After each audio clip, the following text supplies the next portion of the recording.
ahora en el segundo examen seguro que les va a ir mucho mejor.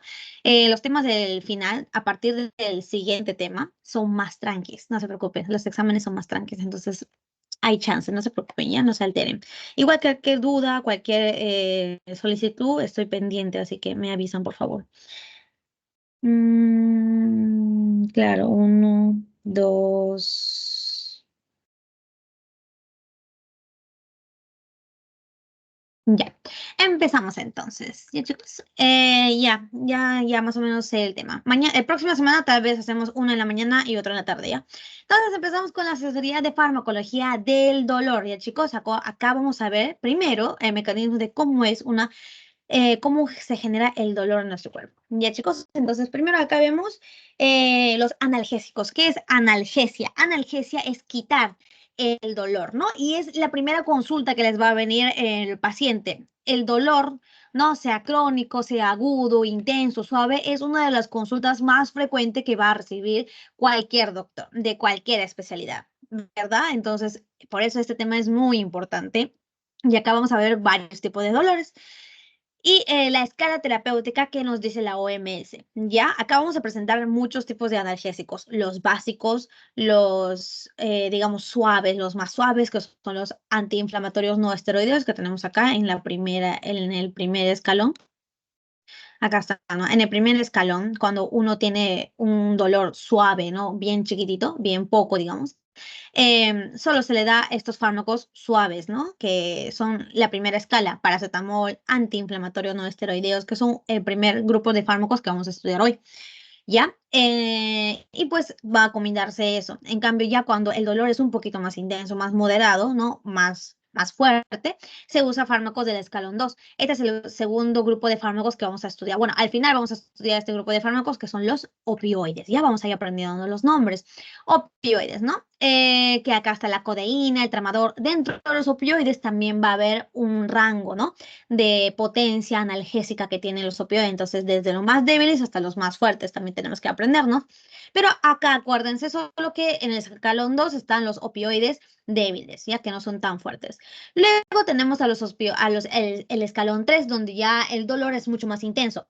Hay una escala de dolor que me olvidé ponerles acá, que tenía que ponerles, y ahorita lo voy a poner antes que se me olvide.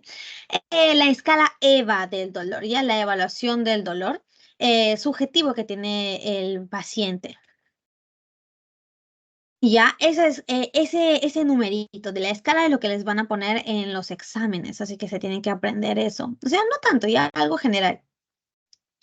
A ver, lo ponemos así, es que creo que no se va a poder como que modificar este PPT y a veces no se puede. Ay, no entiendo qué tiene mi PowerPoint, pero acá en el chat les voy a mandar, a ver si se puede mandar. Ya. En el chat del Team, chicos, acá les mandé una imagen, quiero que vean eso. Esa es la escala de EVA, ya del dolor. Ahí pueden ver que el dolor eh, más suave, ¿no? El dolor mínimo tiene una escala de EVA de 2 a 3, ¿no? Algo leve. Uno, 2, 3. Sin dolor es cero, pues, ¿no? No tiene cero. Uno al paciente cuando viene a consulta, primero le pregunta, ¿no? Señor, su dolor que tiene, sea dolor cólico, sea del estómago, sea muscular, X, ¿no? Cualquier dolor. Señora, el dolor que tiene ahorita de 1 a 10, cuando cero es nada de dolor y 10 es el dolor más intenso que ha sentido en toda su vida. ¿En qué lugar, en qué número está su dolor? Les tiene que preguntar. Y el señor les va a responder, ¿no? Está en 2, 3, 4, no sé, 6, 8, dependiendo, ¿no? Y si es muy intenso, obviamente les va a decir 10, 20, dependiendo del paciente. Entonces, esa es la escala de EVA. Entonces, el dolor leve, ¿no? Poco, es hasta 3 más o menos. El dolor moderado es hasta 6, 5 por ahí, ¿no? Dependiendo de la bibliografía que les den. Y pues el dolor intenso es a partir de 7, 8 generalmente, 8, 9, 10 ya son dolores intensos, ¿verdad? Entonces, dependiendo de eso sale la escala terapéutica de dolor que nos da la OMS. Si es un EVA de 1, 2, 3, pues usamos el primer escalón y si es un EVA de 4, 5 hasta 6, usamos el segundo escalón y si es un dolor intenso, ¿no? De un EVA de 8, 9, 10, ¿no? EVA es la escala de dolor ya pues usamos opioides súper fuertes. Acá encontramos a la oxicodona, al fentanilo, ¿no? Y ya pues si es un dolor que no se puede curar con nada, por ejemplo, dolores de cáncer, por ejemplo, ¿no? El dolor cuando hay una enfermedad oncológica, pues duele mucho. Entonces, para aliviarle ese dolor, pues usamos el escalón 4, a veces ya tratamientos más invasivos como es la neuromodulación, ¿no? La neuromodulación, su tratamiento se basa en cortar los nervios que está causando el dolor como tal, entonces es más invasivo, no es tan común, ¿no? Hasta el escalón 3, pues ustedes los pueden ver en su práctica clínica. Entonces, acá vamos a empezar a ver los analgésicos, o sea, los fármacos que quitan el dolor. Antes de eso, podemos mencionar un poquito sobre cómo es que se percibe el dolor, ¿no? El dolor viene obviamente de la periferia. En la periferia va a haber un tejido que está inflamación, ¿no? En un estado inflamatorio, acá donde va a salir las sustancias proinflamatorias que salen en nuestro cuerpo, ¿no? Las citocinas, acá tenemos la prostaglandina, serotonina, acetilcolina, las sustancias P, ¿no? Que son sustancias proinflamatorias que sale cuando algo está mal, ¿no? Patológico. Y esa inflamación lo va a recibir los nociceptores, o sea, los receptores que captan el dolor, nociceptores, ¿no? Esos nervios va a recibirlo, los que están en la periferia, va a transmitir, ¿no? El dolor a partir del nervio por la conducción, llega a la médula y este va a ir hacia arriba hasta llegar a la corteza cerebral. En la corteza cerebral es lo que va a ya recién percibir, ¿no? El humano, nosotros, va a percibir que hay algo ahí que duele. Luego de percibir, pues viene otra cadena, ¿no? Que conecta al músculo, por ejemplo, en donde hace quitar la mano, si es que se está quemando, etcétera. Entonces, esa es la vía que transmite el dolor, ¿no? Hay una parte periférica en donde primero hay una inflamación y luego la parte en donde capta que está algo doliendo, ¿verdad? Entonces, basado a esto, tenemos dos tipos de fármacos para el dolor. Uno que hace acción periférica y otro que hace acción central. Ya, los que hacen acción periférica son los de escalón 1, los que son los AINE, el paracetamol. Ya, ellos van a impedir la inflamación en el punto de la periferia, en el tejido, en el tejido como tal. ¿No? Estos fármacos, ¿no? AINES, paracetamol, van a tener una característica que es el techo analgésico. O sea, de que tú aumentas la dosis, aumentas el efecto, perdón, que tú aumentas la dosis e igual va a haber un techo analgésico, o sea que aunque tú aumentes la dosis, va a aumentar el efecto adverso, pero no va a haber un efecto mayor analgésico. Por ejemplo, el paracetamol, ¿no? Generalmente te recetan con 1 gramo, ¿no? 3 veces al día, etcétera. El techo analgésico del paracetamol es 4 gramos. Entonces, tú mayor de 4 gramos, tú le puedes dar, pero no te va a quitar más el dolor.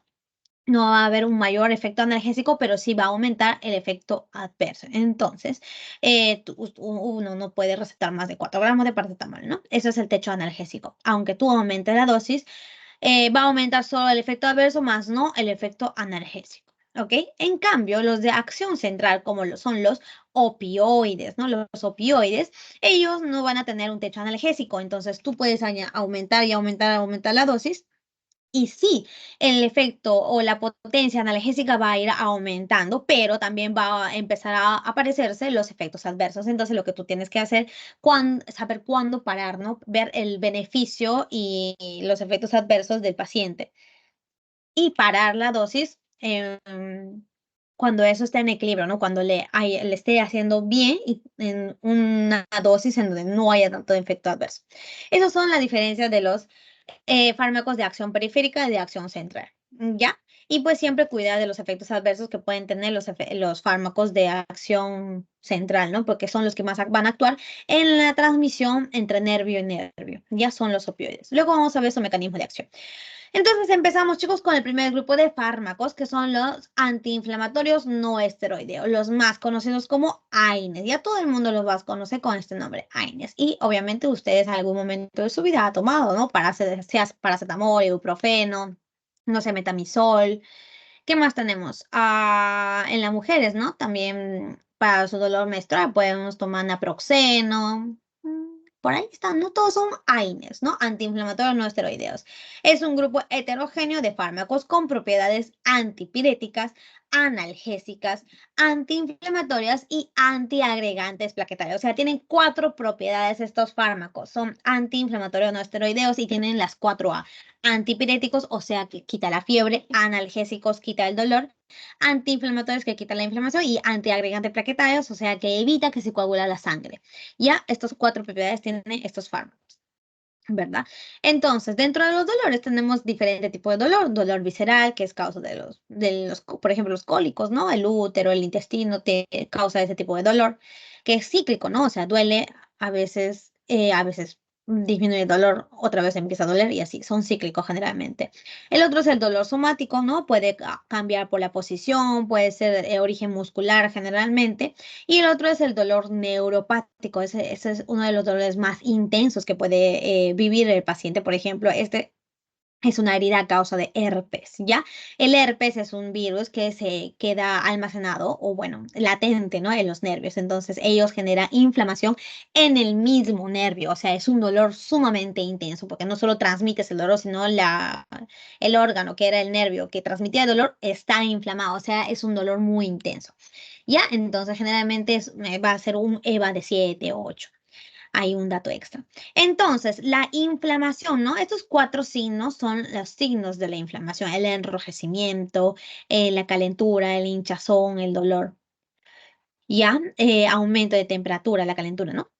Entonces, ¿qué ocurre cuando hay una inflamación, no? En el tejido, como tal, ¿no? Hay un tejido lesionado, empiezan las inflamaciones, vienen todas las células del sistema inmune, ¿no? Acá va a haber un pase, los vasos sanguíneos generalmente no son tan permeables, pero por la inflamación empieza a ser más permeable el capilar y de acá, de los espacios, empieza a pasar los neutrófilos, los mastocitos, macrófagos, que son células del sistema inmune que se encargan de la inflamación. Estas células van a liberar citocinas, etcétera, en donde aumenta más el proceso inflamatorio. Entonces, los fármacos es lo que va a inhibir todo este proceso para que ya no haya dolor, hinchazón, calentura ni enrojecimiento, ¿verdad? Y lo mismo, ¿no? La fiebre, ¿no? La inflamación, la agregación plaquetaria son mecanismos fisiológicos de los humanos en donde nos protege, ¿no? De cosas exógenas, de algo, por ejemplo, de no desangrarnos. La inflamación, ¿no? Es el ataque del sistema inmune para matar los gérmenes que están ingresando a nuestro cuerpo. La fiebre también, ¿no? Aumentamos la temperatura corporal para deshacernos de los microorganismos. O sea, son cambios fisiológicos importantes para la sobrevivencia, pero cuando hay en exceso, ¿no? Mucha fiebre, 42 grados, el cerebro muere, la inflamación excesiva también duele, pica, ¿no? Está caliente, y la agregación plaquetaria en exceso también pueden ver que va a generar tapones plaquetarios en donde esto se puede formar en coágulos. Ese coágulo puede volar hacia el cerebro, volar hacia el corazón y generarnos infartos. Entonces, cuando hay en exceso de estos acontecimientos es el problema, y para eso están los AINES. Entonces vamos a ver ahorita los mediadores inflamatorios lipídicos, que lo vamos a ver bastante esta clase, los eicosanoides. Y dentro de los eicosanoides tenemos 3 tipos: los tromboxano, las prostaglandinas y los leucotrienos. Ya de 3 tipos de eicosanoides.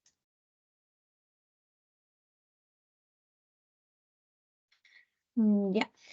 Am, Ya, entonces estos eicosanoides, ¿qué son? Son mediadores lipídicos de corto enlace. Tienen tromboxanos, prostaglandinas y leucotrienos. Todas estas sustancias se van a liberar de muchos órganos cuando hay un proceso de inflamación, ¿ya? Ayuda en la inflamación. Son sustancias que aumenta cuando hay inflamación. ¿Ya que puede hacer estas prostaciclinas, prostaglandinas? Pues genera vasodilatación.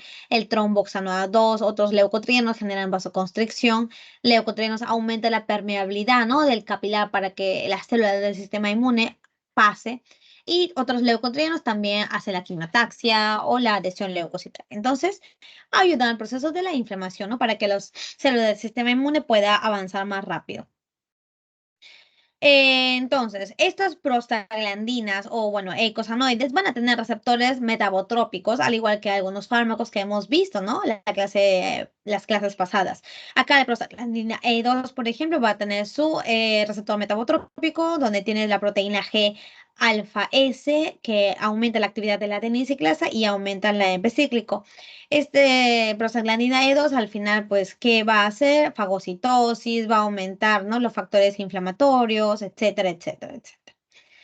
¿Qué genera la prostaglandina E2? Vasodilatación, broncodilatación, genera dolor, disminuye el ácido gástrico. Ojo, la prostaglandina E2 es un factor protector para la mucosa gástrica porque disminuye este ácido clorhídrico, aumenta la temperatura. Por otro lado, tenemos al tromboxano A2 que se encuentra más en las plaquetas, ¿ya? Es una sustancia que más abundantemente se encuentra en las plaquetas y genera vasoconstricción, broncoconstricción, agregación plaquetaria. Tromboxanodos más que nada se encarga de adherir plaqueta con plaqueta para generar tapones, a diferencia de la prostaglandina E2. Entonces, según el eicosanoide va a depender su función, ¿no? Va a cambiar, va a tener muchos tipos de funciones según el tipo de eicosanoide que estamos hablando. ¿Qué más? ¿Qué más? ¿Qué más podemos mencionar? Entonces, así salen los eicosanoides, ¿no? Viene un estímulo inflamatorio a la membrana celular. Acá tenemos muchos fosfolípidos y gracias a la fosfolipasa A2, este fosfolípido que estaba en la membrana se convierte en ácido araquidónico, ¿no? Primera sustancia, primer producto. Este ácido araquidónico va a ser sustrato de la enzima ciclooxigenasa, en donde esta enzima ciclooxigenasa, la COX-1 o la COX-2, va a convertir el ácido araquidónico en prostaglandina G2, ¿ya? La prostaglandina común. Luego viene prostaglandina H2 y de acá se van a separar entre muchos eicosanoides, prostaciclinas, prostaglandinas y tromboxanos. Aparte también tenemos otra vía de la lipooxigenasa. Al mismo ácido araquidónico va a hacer efecto la lipooxigenasa generándonos muchos tipos de leucotrienos. Ya, entonces acá podemos ver que la prostaglandina I2 causa vasodilatación, inhibe la agregación plaquetaria. En cambio, la tromboxano A2 genera vasoconstricción y favorece la agregación plaquetaria. Los leucotrienos generan broncoconstricción, vasoconstricción generalmente. ¿Ok? Entonces acá tienen que aprenderse la diferencia entre el COX-1 y el COX-2. Eso sí es básico, básico que se lo tienen que aprender. La COX-1, o también llamada constitutiva, se encarga más de mantener las estructuras de las células, ¿ya? En cambio, la COX-2 o la inducible, como el nombre dice, cuando hay un proceso inflamatorio, se induce y aumenta su cantidad. ¿Ok? COX-1 y COX-2, primera diferencia. COX-1, en donde se encuentra, genera prostaglandinas y tiene un rol citoprotector de la homeostasis. Aumenta 2 o 4 veces más a la respuesta de hormonas o factores de crecimiento. En cambio, el COX-2 inducible se encuentra en las células endoteliales, los macrófagos, mastocitos y participa en la homeostasis de la médula renal, útero, neurona y mucosa gástrica. Genera respuesta inflamatoria cuando se presenta lesión o inflamación y aumenta 20 veces más en un proceso inflamatorio. O sea, el que aumenta más la inflamación es el COX-2. O sea, el problema que nos causa a nosotros fiebre, dolor, inflamación, enrojecimiento, ¿no? Malestar, etcétera, generalmente es culpa del COX-2. COX-2. ¿Ya? Y el COX-1, acuérdense que tiene un rolcito protector, sobre todo en la mucosa gástrica. ¿Ya? En el estómago, el COX-1 es bueno para el estómago porque nos impide a generar ácido gástrico, ¿ya? Por ejemplo, mecanismo de generar la fiebre, ¿no? Para que se genere fiebre, obviamente van a haber estímulos exógenos o endógenos. Generalmente exógenos en donde ingresa una exotoxina, que es alguna partícula, ¿no? De un microorganismo, bacteria, virus, etcétera. Se genera una cascada de inflamación, se activan los macrófagos, los monocitos, las células de Kupffer. Estos van a generar citocinas inflamatorias como la interleucina 1 beta, interleucina 6, interferón alfa, etcétera, etcétera. Estos interferones o citocinas proinflamatorias va a viajar hacia el cerebro por el torrente sanguíneo, llegando al órgano vascular de la lámina terminal. Y ustedes van a preguntarme, ¿dónde queda eso? Ya en sí, este órgano vascular de la lámina terminal va a estar acá, enfrente del hipotálamo. Acá, el enfrente del hipotálamo, este lugar verdecito. Acá está el hipotálamo, entonces acá va a llegar las citocinas y lo va a activar. Ya va a activar sus células y este órgano vascular de la lámina terminal va a generar prostaglandina E2. Prostaglandina E2. Y esta prostaglandina E2 va a unirse a sus receptores EP1, EP2, EP3, EP4, que se encuentra en el hipotálamo. Y esto va a modificar el termostato, o sea, la temperatura óptima que tenía el hipotálamo. La temperatura óptima que nos decía el hipotálamo que teníamos que tener era 36.5, 37. Ya nuestro cuerpo se mantiene en esa temperatura. Pero como esta prostaglandina E2 se liberó y se unió acá a este termostato, lo cambia. Dice, no, necesito que nuestra temperatura esté a 41 grados. Ya, entonces ahí es donde empieza a setear, ¿no? Ha seteado un nuevo set point de temperatura, 41 grados. Entonces el cuerpo va a actuar para aumentar la temperatura tiriteando, ¿no? O sea, haciendo movimientos bruscos, acá viene el escalofrío, ¿no? Uno se empieza a abrigar y empieza a aumentar la temperatura corporal y a eso le llamamos fiebre, ¿verdad? Fiebre.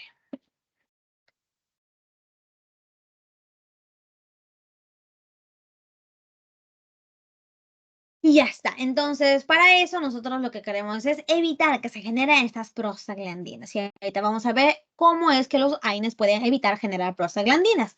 Dentro de los AINES, según la estructura química que tienen, que puedan tener, pues tenemos ácidos y no ácidos. Los ácidos tenemos el salicilato, propiónicos, enólicos, acéticos y los COX-CYP, que son los más nuevos. Los no ácidos tenemos a la paraminofenol y sulfonilidas.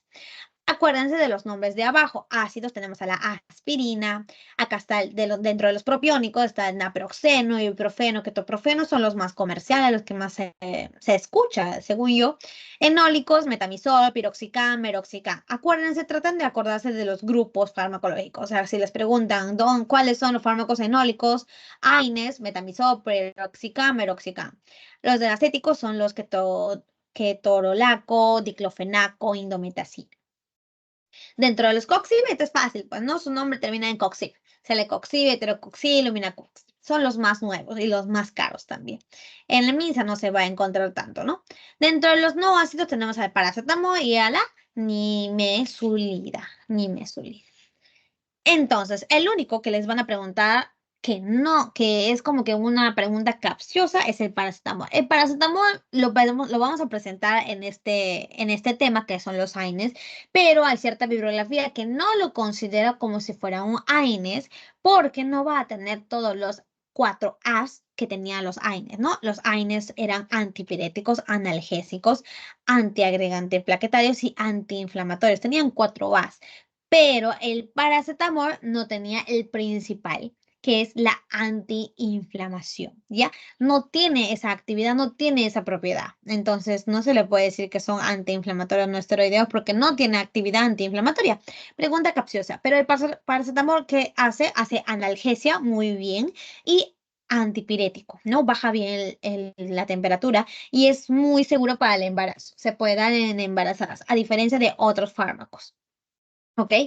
Entonces, ¿cómo vamos a clasificar? Según la selectividad que tienen estos AINES. Ya sabemos que el AINES, ya, su mecanismo de acción es inhibir a los COX, ¿ya? ¿Qué van a hacer? Ay, creo que no lo he mencionado. Ya.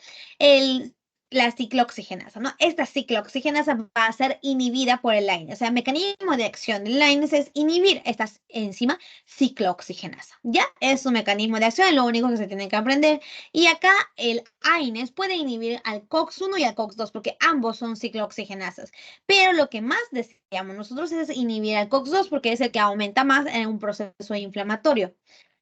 Entonces, según el AINES va a tener selectividad, si es más selectivo al COX-1 o es más selectivo al COX-2. Si es más selectivo al COX-1, ese AINES se va a clasificar como un AINES muy gastrolesivo y si es más selectivo al COX-2, pues ese AINES es más cardiolesivo. ¿Ya? Entonces, tiene que tener cuidado, ¿no? Con las patologías que puedan tener el paciente al fondo. Por ejemplo, un paciente con gastritis, con úlceras o con antecedentes que ha tenido úlceras estomacales, pues se le quiere evitar, ¿no? Estos fármacos, estos AINES que sean más selectivos al COX-1, ya porque puede dañar más a la mucosa gástrica, generar hemorragias, entonces el paciente RIP.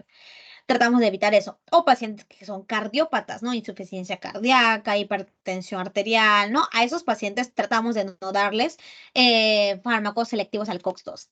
Ah, ojo también, los que son selectivos al COX-2 no se le puede dar en pacientes con asma, ¿ya? Anoten eso, no se le puede dar en pacientes con asma. Ah, entonces pueden ver que hay muchos tipos de AINES, lo hemos mencionado, naproxeno, ibuprofeno, celecoxib, diclofenaco. Acá nos dicen que el diclofenaco es mucho más selectivo, ¿no? O mucho más, aumenta el riesgo cardiovascular que los demás. Luego le sigue celecoxib, ibuprofeno y naproxeno. Acá, daño a la mucosa, el que más nos genera es el ketorolaco, piroxicam, meloxicam, dexketoprofeno, ketoprofeno, indometacina, naproxeno y ya, bueno, los demás no tanto. Aspirina sí un poquito, ¿ya? ¿Por qué? Por la selectividad que da cada fármaco, ¿no? Por ejemplo, acá, paracetamol no tiene selectividad tanto, entonces puede dividir al COX-1 al COX-2. Ya, el meloxicam va a ser más selectivo hacia el COX-2, igual que el diclofenaco, celecoxib, ¿no? Sobre todo el celecoxib. Los coxib, los nuevos AINES, se han creado para que sean más selectivos al COX-2, porque es el que se va a activar más en un proceso inflamatorio, ¿verdad? Por eso es que se han creado estos nuevos AINES, pero esos nuevos AINES no se le puede dar a los pacientes cardiópatas ni a pacientes asmáticos. Leo, por ejemplo, el ketorolaco, indometacina, ¿no? Ellos son más afines al COX-1, entonces van a ser más gastrolesivos, ¿ok? Y acá está nuestro PPT de la teoría que acá es donde se tienen que guiar. Los que hacen más daño gastrointestinal, primerito está el ketorolaco, luego el naproxeno, ibuprofeno, diclofenaco. El daño cardiovascular los va a generar más el diclofenaco, heterocoxib, celecoxib y ibuprofeno. Dentro de ellos, el que más genera daño cardiovascular, diclofenaco. Y acá el daño gastrointestinal, naproxeno. ¿Ya? Entonces, ahí por ahí les puede venir una o dos preguntas. Vamos a ir presentando uno por uno hacia algo fácil, ¿no? La aspirina, uno de los fármacos que se puede usar para dolor de cabeza, fiebre, ¿no? Tienen los 4A, el antiinflamación, antipiresia, antiinflamación, antipirética, antiagregante plaquetario y analgésicos, ¿ya? Solo que depende de la dosis, ¿ya? Con 500 miligramos ya puede usarse como antiinflamatorio, como em, antipirético o para la analgesia. Pero si tú le das solo 100 miligramos, por ejemplo, esa es una dosis para evitar la agregación plaquetaria, ¿no? Y se le da a pacientes que han sufrido enfermedades isquémicas, ¿no? Como el infarto agudo miocardio o el derrame cerebral, el isquemia cerebral, ¿ok? Aspirina. Con menores dosis hace actividad antiagregante plaquetaria y con mayores dosis, pues es analgésico. Entonces, se inactiva permanentemente el COX-1, COX-2 y es 50 veces más potente para el COX-1, el que se encontraba más en plaquetas, ¿no? Inhibiendo la generación de tromboxano 2, o sea, funciona como un antiagregante plaquetario. ¿Ok? El COX-1 de las plaquetas es más sensible que el endotelio por la aspirina. ¿Ok? Entonces es muy afín a las plaquetas, al COX-1 de las plaquetas. Va a tener cierta toxicidad gastrointestinal, tener cuidado y pues no se pueden dar, sí se pueden dar embarazadas, pero dependiendo de la semana que esté la embarazada. ¿Ok? Pero sí se le da a la embarazada, ¿ya? Siguiente, diclofenaco, ¿no? Uno de los más mencionados. Acuérdense que tiene mucha selectividad contra el COX-2. Tiene analgesia, antiinflamatorio, antipirético. Se puede usar para dolor moderado agudo. Es una selectividad bastante marcada por la COX-2. No se utiliza en pacientes cardiópatas. Y indicación para la artritis reumatoide, osteoartritis, dolor menstruales, migraña, etc. De forma tópica se puede poner para torcedura menor de esguince. Efectos adversos, pues, sistema cardiovascular y hipersensibilidad. No se recomienda mucho en niños, ni en gestación, ni en lactancia, ¿ya? El ibuprofeno también tiene todos los A's, AINES no selectivo, indicado en cefaleas, odontalgias, dismenorrea y artritis reumatoide. Menos toxicidad gastrointestinal y contraindicado en enfermedades ulcerosas, asmáticas y en tercer trimestre de gestación. Ibuprofeno. El paracetamol que todo el mundo lo toma, ¿no? Acuérdense, su administración en vía oral puede ser para alterar, va a tener actividad antipirética y analgésica. ¿Ya? Eh, Eso, ¿qué más? Se indica para dolor leve, fiebre, hay que tener con su hepatotoxicidad. Ya el paracetamol es uno de los fármacos que no se puede tomar con alcohol, ya con alcohol, porque va a generar un daño hepático fulminante, ya por la hepatotoxicidad del paracetamol y por la hepatotoxicidad del alcohol. Se puede tomar con antihistamínicos, sedantes y descongestionantes, y entonces ahí es el componente del panadol, ¿no? El panadol contiene 1 gramo de paracetamol, un poquito de fenilefrina y un poquito de antihistamínicos. No se toma alcohol, como les dije, y se puede utilizar muy seguramente en el embarazo. Los Celecoxib se administran por vía oral, son muy selectivos al COX-2, es antiinflamatorio, analgésico, antipirético, se utiliza para varios casos y se contraindica en pacientes cardiópatas y asmáticos. ¿Ok, chicos? Último, metamizol. Este también, según la teoría, ¿no? La doctora que dicta la teoría no se considera como un AINES porque también tiene cierta actividad central, ya del sistema nervioso central, al igual que los opioides. Ya, farmacocinética del metamizol, pues su biodisponibilidad es 85%, relativamente bueno, su tiempo máximo llega en 1.2 a 2 horas, se une a proteínas plasmáticas menor a 60%, es un inductor del CYP2B6, 2A3, y ya, eso nomás. El paracetamol, perdón, el metamizol, como les dije, tiene una relativa actividad central, ¿no? También como actividad periférica, pues inhibe la ciclooxigenasa, pero en la central, pues activa la vía esta, que se llama vía óxido nítrico GMP cíclico canales, ¿ya? Lo inhibe eso. Entonces, como tiene actividad en la conducción de los nervios, pues les dice, ¿no? Que no son antiinflamatorios no esteroideos. Se puede utilizar en varias ocasiones, es un potente analgésico, se usa para dolor agudo postoperatorio, postraumático, dolor de tipo cólico, dolor de origen tumoral, fiebre alta que no responde a otros antitérmicos o antipiréticos. También acuérdense, ¿no? La propiedad antiinflamatoria que pueden tener los AINES, los analgésicos, pero los que tienen analgesia, ¿no? Actividad analgésica, pero que tienen poca actividad antiinflamatoria es el paracetamol. Los que tienen actividad moderada antiinflamatoria y sí o sí tienen analgesia, pues acá está el ibuprofeno, el mefenámico. Y los que tienen actividad analgésicas y antiinflamatorias potentes, tenemos a salicilatos, derivados de pirazolonas, derivados indólicos como es el todolaco y la indometacina, muy importante, uno de los que tiene mayor efecto antiinflamatorio de este grupo de los AINES. También traten de acordarse todo lo que se pueda sobre las interacciones farmacológicas. Estos sí son exámenes pasados, ¿ya? Los IECAS se van a interactuar, ¿no? Con el AINES y puede generar un riesgo de renal de hipercalcemia, el clopidogrel también no aumenta el riesgo de hemorragia, etcétera, etcétera. Ahí les dejo el tabla para que puedan ver, ¿no? La correlación entre el fármaco, el AINES y la interacción. Ya, chicos, hasta acá preguntas sobre los AINES. Allá, Xiomara, está levantando la mano. Sí, una consulta. Hace un momento mencionaste con respecto al ibuprofeno, me parece que Ya. no es antiplaquetario. Sí, está bien, pero ¿no se le consideraría como no parte de los AINES? El O ibuprofeno igual. Ajá, me parece que sí está. Ajá, el ibuprofeno, analgésico, antiinflamatorio y antipirético. sí tiene actividad antiagregante plaquetaria. Todos los AINES tienen actividad antiplaquetaria, pero no se utiliza como ese objetivo. El único de los AINES que se utiliza como antiagregante plaquetario es la aspirina. Pero sí tiene la actividad, solo que no lo mencionan porque no es que se use para ese objetivo, ¿no? Pero sí, sí tiene. Ahí está bien, está bien. Ya, Como el algo paracetamol secundario. nomás. Ujú. Ya, ya está bien, Ya, gracias. muy buena pregunta. ¿Qué más, chicos? Ay, hace calor acá.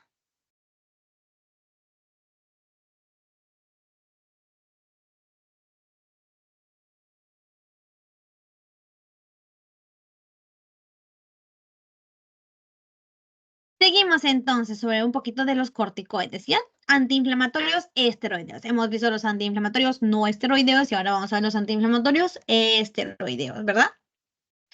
Los antiinflamatorios no esteroideos son los corticoides, que son hormonas que salen también de nuestras glándulas, ¿ya? ¿De dónde salen? De las glándulas suprarrenales. ¿De dónde exactamente? De la corteza, ¿no? De la corteza, porque en la médula pues sale la adrenalina. De la corteza salen estos glucocorticoides o mineralocorticoides, que son parte de los del cortisol, ¿no? Del cortisol, de acá sale el cortisol. Son hormonas que van a estar reguladas por obviamente estos ejes, ¿no? De la endocrinología, del hipotálamo, hipófisis y la corteza suprarrenal, siempre va a estar regulado. Como es una hormona endógena de nuestro cuerpo, eh, va a ser activado, ¿no? Por ciertos estímulos de nuestro cuerpo, por ejemplo, el estrés, ¿ya? El estrés es uno de los factores que genera más cortisol en nuestro cuerpo, por ejemplo, por eso con mis amigas siempre nos bromeamos que cuando estamos muy estresadas, decimos que estamos llenas de cortisol, y eso es cierto, ¿ya? El cortisol también no es tan bueno para las personas, ya pueden generar todos estos cambios fisiológicos para el mal. Pueden generar resistencia a la insulina, aumentar grasa abdominal, ¿no? Pacientes que no pueden adelgazar bien, puede que tengan el cortisol elevado. Puede generar osteoporosis, disminución de la masa muscular, debilidad periférica, disminución de las defensas, porque el cortisol es una sustancia neuromoduladora, entonces tener cuidado con eso. ¿Qué cosa puede aumentar el cortisol? El estrés, exceso de actividad física, falta de sueño, o sea, todo lo que tenemos nosotros los estudiantes de medicina, tenemos eso. O sea, yo, fatal de veras, pero no tengo sobrepeso, es lo bueno, jeje, me salva eso. Sí, cortisol es conocido como la hormona del estrés. Pi, pi, pi. Entonces, este cortisol, ¿no? Han generado fármacos que se parece su estructura al cortisol. ¿Ya para qué? Para generar antiinflamación. El cortisol de forma endógena también es un inmunomodulador, ¿no? Disminuye las células del sistema inmune, ¿no? Disminuye los linfocitos, los macrófagos, los monocitos, etcétera. Entonces ha generado fármacos que se parecen a su estructura para que inhiba la inflamación en nuestro cuerpo de forma más, con otro mecanismo de acción. ¿Cuál es el mecanismo de acción de del cortisol, de los corticoides? Disminuye la actividad de las citocinas, ¿no? Acaba a inactivar, ¿qué cosa? A esta enzima fosfolipasa A2, que era la enzima que nos generaba ácido araquidónico, y a partir de este ácido araquidónico, ¿no? Se unía la enzima ciclooxigenasa o lipoxigenasa para generar todas las sustancias proinflamatorias. En este caso, el corticoides, pues, inhibe el fosfolipasa A2 para que ya ni se genera ácido araquidónico. ¿Qué más? Puede disminuir, ¿no? Cambiando la genética de las células del sistema inmune, disminuyendo las células del sistema inmune, neutrófilos, macrófagos, etcétera. A eso le llamamos inmunomoduladores, ¿ok? Entonces, ¿cómo actúan los corticoides? Era un ejemplo de fármacos que se unían en receptores citoplasmáticos. Ya el cortisol es una sustancia muy lipofílica, entonces pasa directamente a la membrana, dentro de la membrana celular, ingresando al citoplasma. Acá les espera sus receptores citoplasmáticos, en donde se une y se convierte en factores de transcripción. Transcribe el ADN, genera ARN mensajero. A partir de este ARN mensajero, pues se generan proteínas que cambia, ¿no? La actividad de las células. Generalmente, pues, del sistema inmune disminuye todo lo que es eosinófilos, citocinas, etcétera, etcétera. Hay fuga, ¿no? De los vasos sanguíneos, del exudado, etcétera. Perdón, disminuye la fuga de los vasos sanguíneos, disminuye la secreción de moco, ¿no? Es un antiinflamatorio. Indicaciones para estos fármacos antiinflamatorios o inmunodepresores, ¿ya? A dosis menores, pues esto va a funcionar como reemplazo hormonal. Ya hay patologías en el humano en donde puede que el paciente ya no genere cortisol, entonces indicaciones para estos corticosteroides, pues es el reemplazo hormonal para darle el suplemento en pacientes que no tienen cortisol. Luego, a mayores dosis ya funciona como un antiinflamatorio, y a mayores dosis funciona como inmunosupresor. Te deprime el sistema nervioso central, digo, el sistema del inmune, el sistema inmune. Para que podamos dar a estos corticoides, ¿no? En el intestino se usa bastante para modular la inflamación potente que genera las las enfermedades ulcerosas, enfermedad de Crohn, que son enfermedades inflamatorias potentes perdón, el colon, ¿cómo se llama esto? La colitis ulcerosa, ya colitis ulcerosa o enfermedad de Crohn, son patologías autoinmunes que dañan el intestino, el colon, el intestino. Entonces, para esas enfermedades autoinmunes se necesita inmunomoduladores, ¿no? Corticoides, inmunosupresores, corticoides con dosis altas. ¿Qué más? Para la inflamación en el asma, ya en el asma también son patologías crónicas, ¿no? Alérgicas. Entonces, él tiene que inmunosuprimir al paciente porque es una reacción alérgica. Entonces, a estos pacientes también se le puede dar corticoides de forma inhalatoria generalmente. ¿Qué más? ¿Qué más? ¿Qué más? ¿Qué más? ¿Qué más? Meningitis. ¿Qué más? ¿Qué más? ¿Qué más? Para púrpura, mieloma múltiple, en enfermedades reumáticas, ¿no? Artritis reumatoide, esclerodermia, lupus, vasculitis. Casi todos son enfermedades autoinmunes, ¿no? Que el sistema inmune empieza a atacar a tu propio cuerpo. En los ojos también, aunque no son esas inflamaciones potentes, ¿no? Hay tópicos del cortisol, corticosteroides que se utilizan para queratitis, conjuntivitis, o sea, picazón intenso en los ojos. ¿Ya? Entonces, esas enfermedades se puede utilizar el cortisol. Clasificación de los glucocorticoides según su actividad. De acción corta tenemos el cortisona, prednisolona, hidrocortisona. No de acción inmediata y tiene mínima potencia. Los de acción intermedia tenemos al triamcinolona y fluprednisolona. De los de acción prolongada tenemos la dexametasona, betametasona y flumetasona. Ojo, está todo generalmente contraindicado contra el embarazo, casi todos, excepto se puede utilizar la betametasona y la dexametasona. Ya estos dos fármacos se pueden utilizar para las embarazadas para cierto objetivo que es madurar el pulmón del bebé. Ya para estos pacientes o embarazadas que tienen un riesgo de que el bebé nazca de forma prematura, o sea, antes de las 37 semanas, pues se le tiene que madurar el pulmón porque generalmente el pulmón recién madura a los 34 semanas. Entonces, si nace antes de eso, tiene que dar el tratamiento con dexametasona o betametasona, ¿ya? Dato plus. Luego tenemos a los mineralocorticoides, acá está el fludrocortisona y dexoxicorticosterona.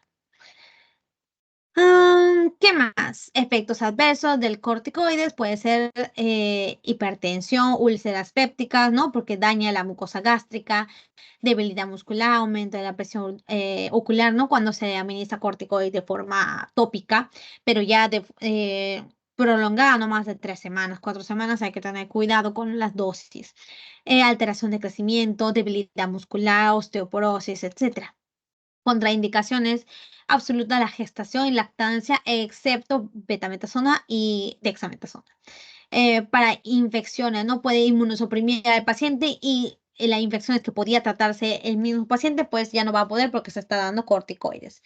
Individuos o pacientes que son hipertensos, diabéticos, osteoporóticos con úlceras pépticas, no se le da. No se le da. Entonces, ¿qué más? Interacciones farmacológicas, obviamente no se le puede dar con AINES, con ARA2, con antihipertensivos, antidiabéticos, porque va a revertir el efecto de estos pacientes, de estos fármacos. Entonces, acá mencionando último, estos efectos que nos da el cortisol, ¿no? A una enfermedad en donde hay un exceso de cortisol que se le llama el síndrome de Cushing. El síndrome de Cushing tiene todas las características cuando hay aumento excesivo de corticosterol. Y hay síndrome de Cushing causado por fármacos, por estos corticosteroides, por una administración prolongada, ya más de, no sé, medio año, un año, ¿no? Que el paciente siga y siga y siga consumiendo cortisol sin indicación médica, pues puede generar este síndrome de Cushing. Por ejemplo, osteoporosis, hipertensión, obesidad central, estrías abdominales, cara de luna llena, joroba, ¿no? Son efectos adversos del cortisol y que se llama como síndrome de Cushing.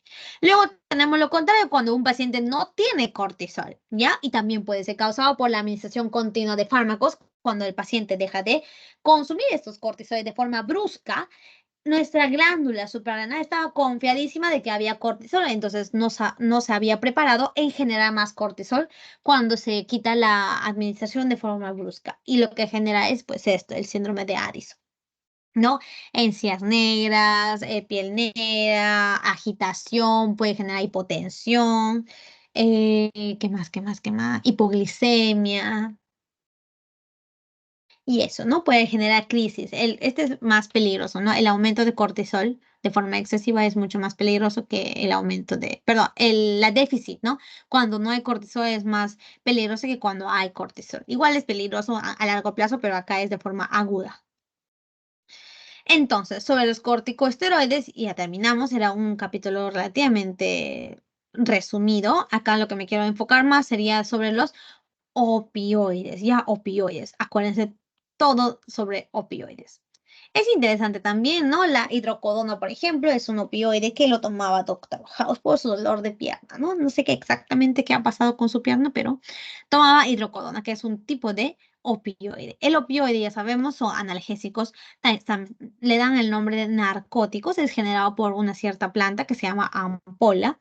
Tenemos los naturales, que se directamente solo del vegetal, ¿no? Naturales, semisintéticos y sintéticos. Los de naturales tenemos a la morfina, codeína y dextrometorfano.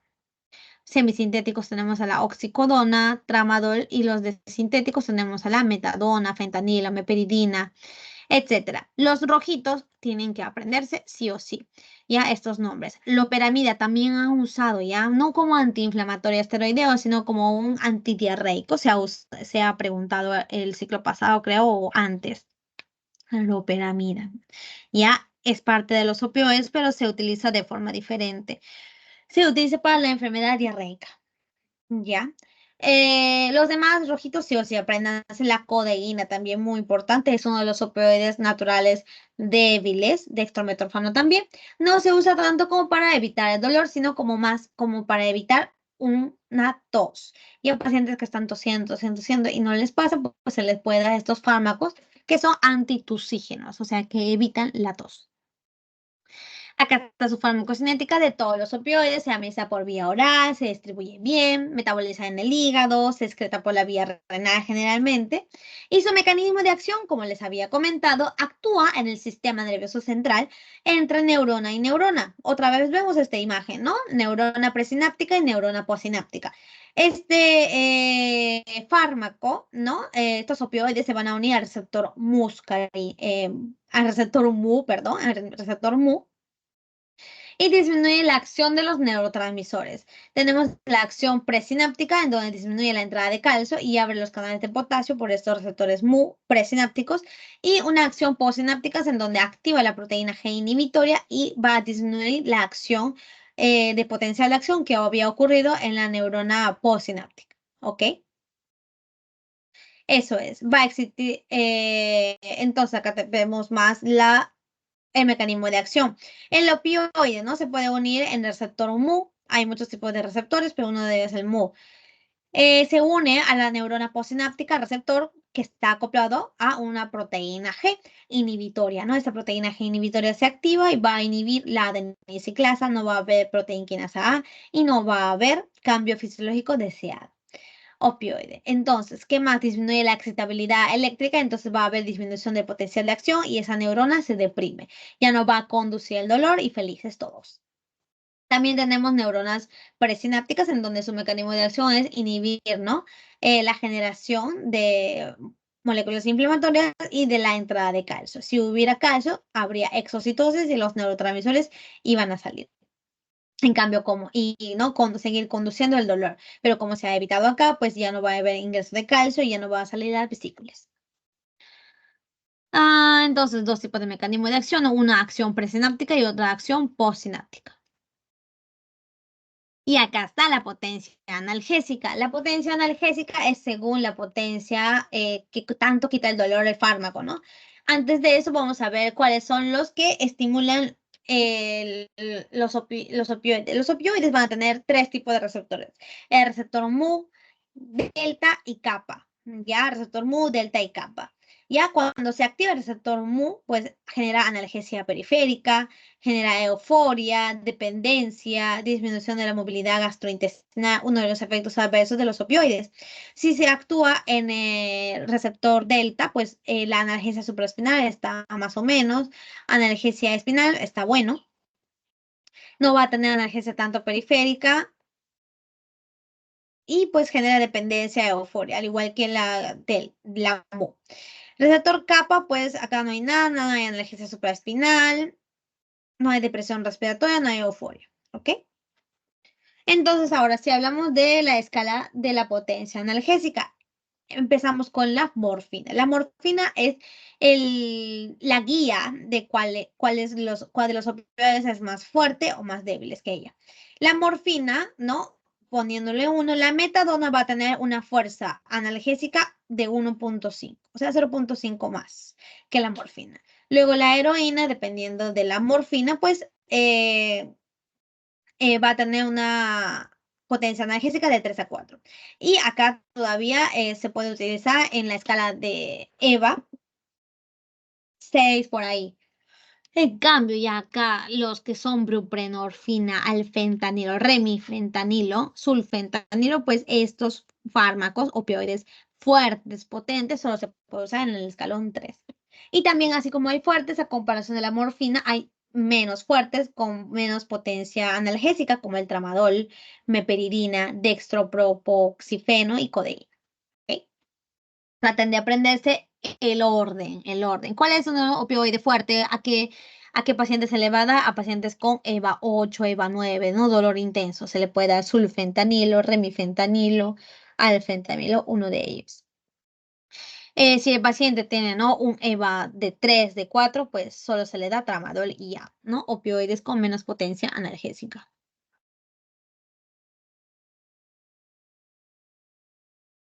Hasta acá, chicos, ¿alguna pregunta? Hasta ahora nada.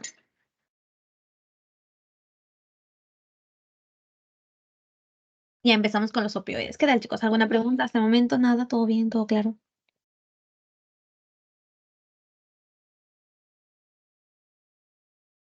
Seguimos entonces antes que se me acabe la batería de mi máquina.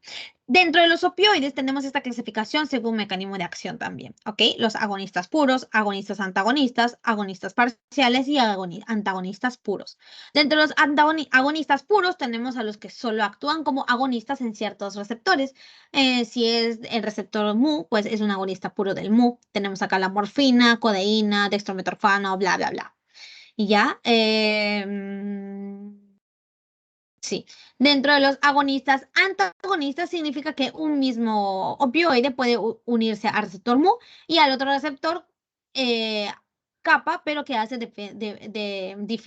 diferente acción. En el receptor kappa funciona como un agonista y en el receptor Mu funciona como un antagonista, inhibe el efecto del receptor Mu. Ya acá tenemos a la nalbufina, por ejemplo, o pentazocina. Tenemos a los antagonistas puros, que esto es más fácil, ¿no? Los antagonistas puros es simplemente que se une al mu, inhibe el efecto. Se une al kappa, inhibe el efecto. Se une al delta, se inhibe el efecto. Acá está el naloxona y naltrexona. Ya, naloxona es muy importante, es un antídoto de los opioides, acuérdense de eso. Tenemos agonistas parciales también, ¿no? Los agonistas parciales, por ejemplo, al mu se une y funciona como eh, agonista, simplemente que no va a tener una eficacia del 100%, no va a tener una eficacia parcial. Ojo, cuando uno da un... Y acá, por ejemplo, tenemos el agonista parcial del receptor mu a la buprenorfina.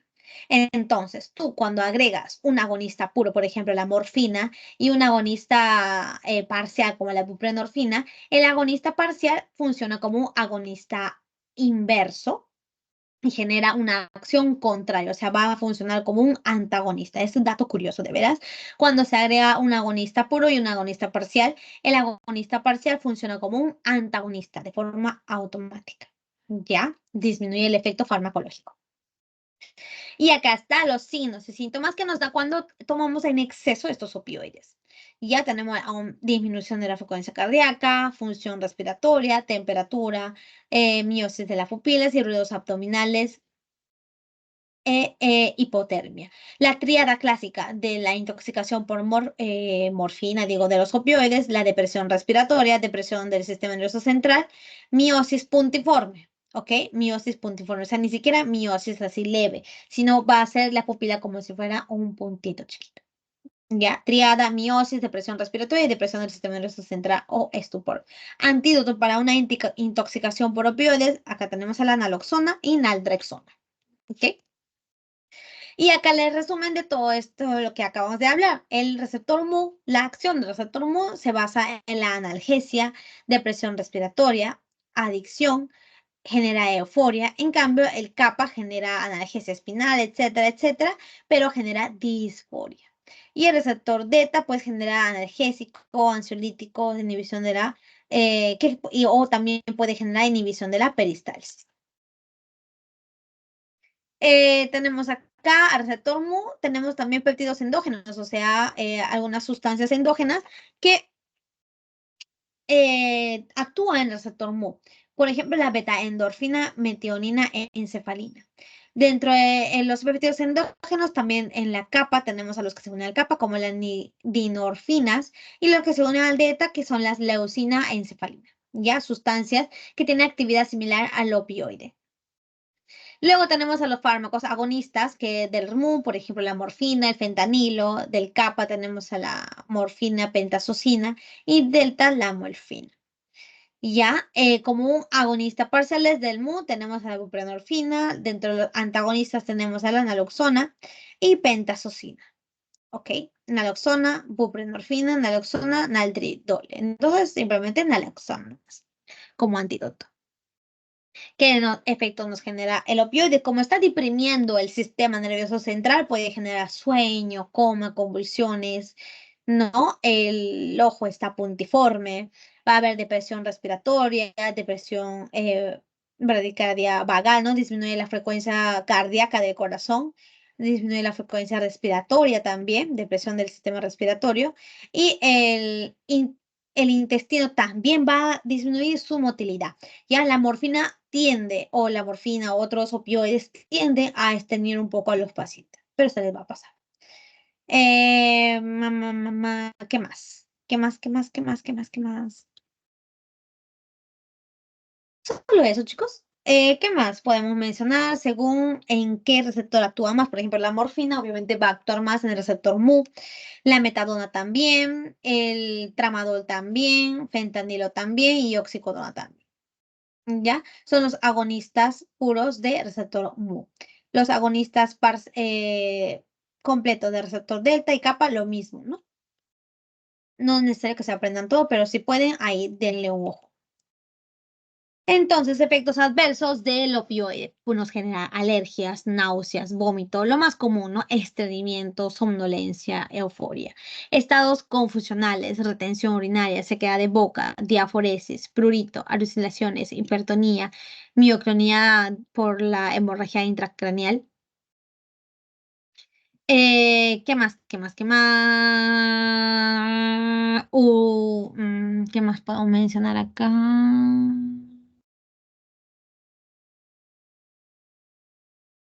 Ya, bueno, eso. ¿Qué más? ¿No? Como actúa en el sistema nervioso central, también puede generar convulsiones, ¿ya? Ojo con eso. En efecto crónico nos genera tolerancia y dependencia, ¿ya? Así como los narcóticos que hemos visto o las drogas de la adicción como hemos visto en la clase pasada. Está contraindicado en pacientes con litiasis y pacientes con asma con depresión respiratoria. Interacciones del opioide, lo mismo.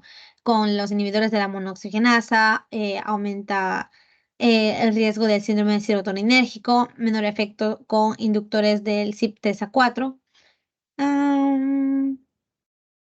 Sí, es un antidiarreico de forma natural, ¿no? Porque genera inhibición de la motilidad intestinal.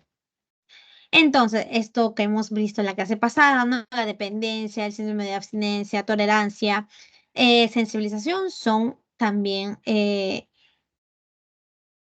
puede generar efectos adversos de estos, ¿no? Dependencia, abstinencia, tolerancia, etcétera. Entonces, tener cuidado también al recetar opioides siempre. Y eso sería todo con los opioides, chicos. ¿Alguna pregunta sobre el pretest, por ejemplo? Vamos a terminar la grabación ya por el momento. Sí, mencionaste una triada hace un momento. No Ya, sí. recuerdo quiénes eran y en Ah, qué ya. forma se eran.